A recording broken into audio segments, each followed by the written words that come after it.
What about your relationship with China amid all of this? Well, we're putting a lot of effort into stabilising that important relationship. We are realistic about the complexities of that relationship, but again... More so than your predecessor? Well, we believe that you give ourselves the best chance to deal with some of the obvious challenges and complexities if you engage in good faith, and that's what we have tried to do. We do want to stabilise that relationship. We believe both sides have an interest in a peaceful, prosperous, stable, secure region, and that's what our engagement is all about.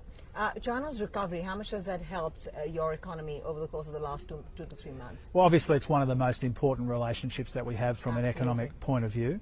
Yeah. And we were monitoring very closely the difficulties when it came to supply chains in the midst or the peak of that very difficult COVID wave that they were going through. Now we expect the Chinese economy to recover a bit quicker and sooner than we might have thought a few months ago, and that's obviously a good thing for the Australian economy. What does that mean for commodity exports coming out of Australia?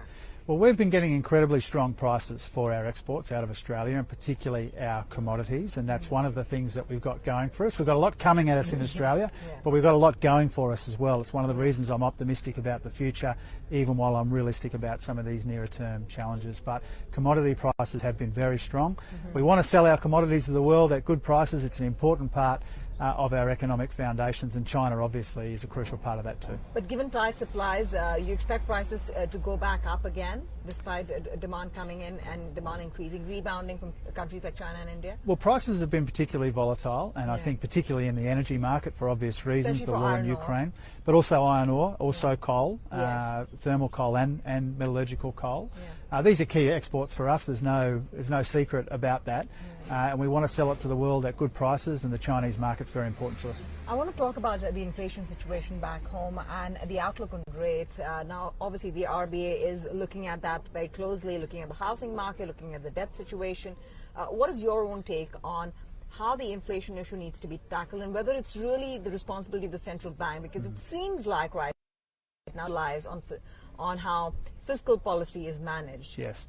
Well, two very different jobs here. The central bank takes its decisions in Australia independently about interest rates, and they are in a tightening cycle, as almost all of the central banks around the world are, and that is a difficult job that they have to get on top of this inflation without crunching our economy. I focus on my job, which is the budget and fiscal policy, as you rightly identify. And we've got a three-part strategy there, which is about relief for people doing it tough, repair of our broken supply chains, and restraint in the budget. And the combination of those three R's gives us the best chance to make the job of the Independent Reserve Bank not that much harder.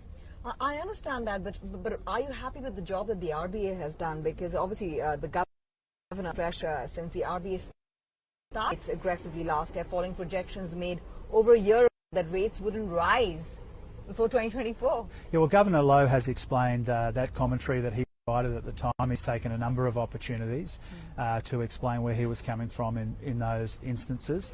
But do you see that as mismanagement? Well, no, there's a long-standing convention in Australian politics for treasurers of either political persuasion not to second-guess or take shots at the Governor of the Reserve Bank. I think that's an important thing. I cherish the independence of the Reserve Bank with Governor Lowe in other areas. Their job is monetary policy. It's a difficult job.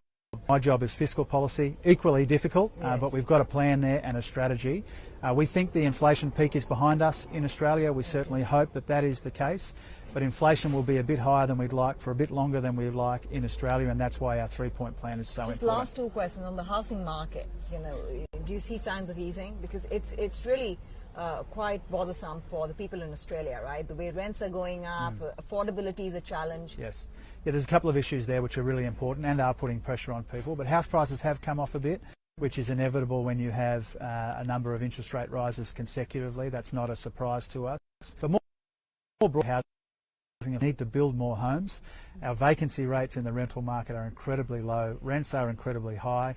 We need to build more homes, but we've got to do that at a time where we've got labour and skills shortages and inflation when it comes to building materials. And so we've got a number of funds. How do you address those issues? We've got a number of funds which we're trying to put through the Parliament, which is about co-investing in building more housing supply, more affordable homes. Well, there's a $10 billion Housing Australia Future Fund, which is an important part of our policy.